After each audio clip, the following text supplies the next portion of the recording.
I think in a small rural community, an emphasis on arts and humanities is more important than it is in larger communities. And Janice Mason does a tremendous job of partnering with us for those experiences. We've had everything from first grade art to exhibits like the Weir exhibit, and we're very proud to talk about our museum. The Janice Mason Art Museum does not collect art. That's not our mission. Our mission is to bring fine art to the community. Sometimes it's made by the community, which is an added bonus.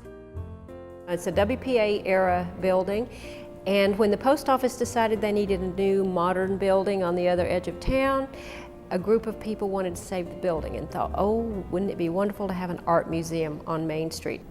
And fortunately, they didn't just stop with the vision, they put feet to the vision and made this wonderful art center. It's just been a tremendous boon to our downtown. People who may never feel comfortable walking into an art museum or an art gallery don't mind going into their old post office if their child's art is on the wall. And we do have that. We have 500 people in here walking through to see their children's art, and it's really amazing.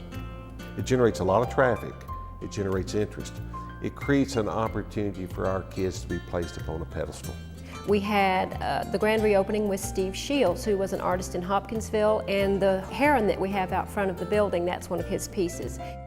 The current show is a very interesting show. It's called Recreation. It's art made with repurposed, reused, and recycled material. And I think more than 50% of these artists are from Cadiz, which is kind of interesting. We have a mural made by Charlotte Wilson, and those are recollections from her early years in Cadiz. And well, we're not really a history museum, but it is a part of the culture, and it's also a part of the history of this building. We've tried to retain some of that flavor of the post office. You may have noticed in the lobby the post office boxes.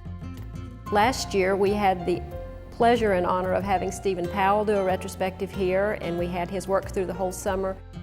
The universal appeal of art glass is just amazing, and it brought in people who have never come through the door before, and our local people are still talking about that show. We are member supported. We have no endowment, no ongoing funding source. We keep the doors open through the generosity of our community. So we operate on a shoestring, and it's a nice strong shoestring that we don't see breaking anytime soon. The Janice Mason Art Museum has been a godsend to our community. This is a perfect example of the arts bringing a community together.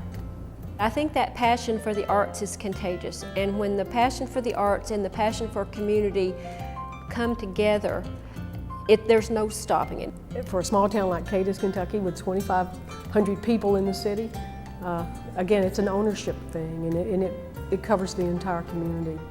This can happen in any community. You have to have tunnel vision. This is where I am, this is where we're going to be. Just bulldoze the obstacles, but not the buildings.